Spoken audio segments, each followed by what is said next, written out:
Stephen Yates is a former Deputy Assistant to Vice President Cheney for National Security Affairs and CEO of D.C. International Advisory. He spent the first 5 years of his career at the National Security Agency. Gentlemen, glad to have both of you here. Thank you. Bill, let me start with you. I don't think this is really so much about Edward Snowden as it is about the programs and their value to the country and whether or not they violate the constitutional rights of Americans. But I do want to ask, in your view, is Edward Snowden a good guy or a bad guy? Well, I certainly think that what he's done in exposing these programs is really a great public service. This kind of what I refer to or think of as unconstitutional activity by the government needs to be addressed by the public openly, and so we can, as a country, decide whether or not we want our government to do this kind of activity. After all, collecting this kind of knowledge about the citizenry is a very dangerous thing for the government to have. And you left, I want to just bring it to you left the NSA back in 2001 because you thought that there were some things happening even then, this was 12 years ago, that crossed the line. What line did it cross, and what was the final straw for you, and you said, that's it, I'm done? Well, it was because they started collecting billing data from the telecoms. The one I knew that was initially participating was AT&T. And they were giving over on the order of 320 million records every day of U.S. citizens talking to other U.S. citizens. Well, given the power of that metadata, that allowed you to reconstruct their entire calling community. Therefore, you would know who's doing what with whom, you know.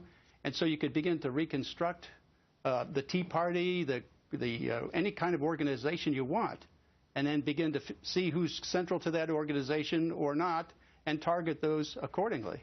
Steve, how valuable is this information, first of all, in its collection, and how damaging is it that Edward Snowden has revealed at least the parameters of the program? Well, my assumption is that the data is extremely valuable in the work that the intelligence community is trying to do, but it's not entirely their decision to make about what scope they have to gather and pursue leads here in the United States. That's something that's completely dependent upon what the judicial branch of government says and what the legislative branch of government says in exercising oversight. Well, one of the questions is that if it's so valuable, how come it didn't stop Boston? Why didn't it have anything to do with the underwear bomber, the shoe bomber, Fort Hood, Little Rock? There are so many instances, and it had nothing to do with stopping it. So why are we collecting all this data? And if it's so valuable, how come to this day we still haven't said that Fort Hood is terrorism? And I think those are legitimate things to be asking our government. Tell us why we need this data. It doesn't seem to be working all that well for us right now.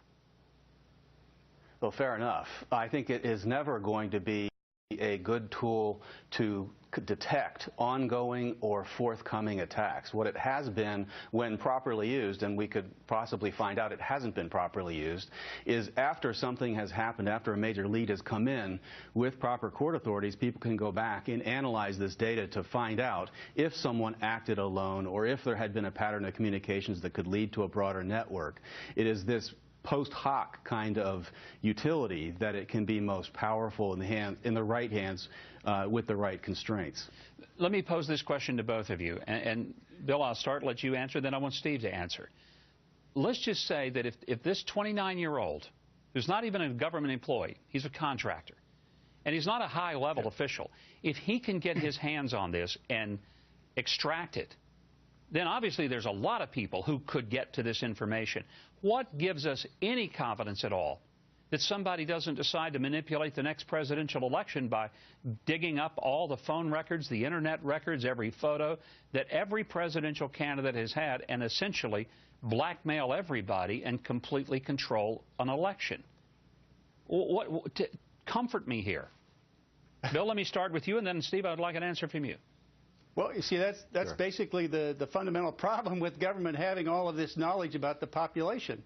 I mean, one of the things that's troubled me with the testimony that's come into Congress about the IRS activity by attacking or targeting individuals, one individual who was giving a testimony there said that they were asked a question by the IRS is, what is your relationship with this other person? And they gave a name. Well, how do they know there's a relationship? Well, if you look into the metadata of this program, you know all of those relationships. So the real question is, how does the IRS know about that relationship? I think they need to answer that, because it looks to me like that's a part of this program, or a result of it. They're taking knowledge and redirecting it in a political way to target organizations that they don't particularly care for. All right, Steve, I'd like your response to the same thing, because I do think it's fundamental, even more important than, you know, who Edward Snowden is. It's who else out there has this information. Yeah. What could they do with it?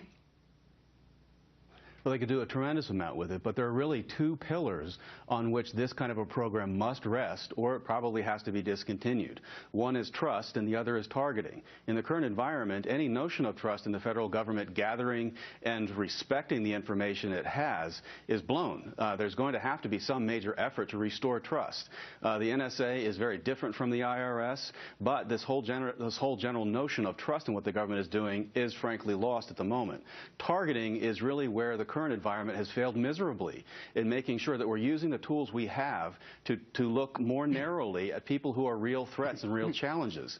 It's unacceptable to just take a giant vacuum cleaner and hold on to an infinite amount of information, which technologically we now can do.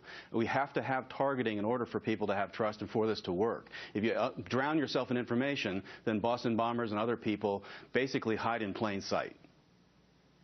All right. Well, you know, first of all, I don't think there's a whole lot of stuff on me, but just in case there is, I don't want them holding on to it, okay? Right. All right, Bill and Stephen, you're going to rejoin us in a few minutes. But first, should Edward Snowden be charged and tried as a traitor?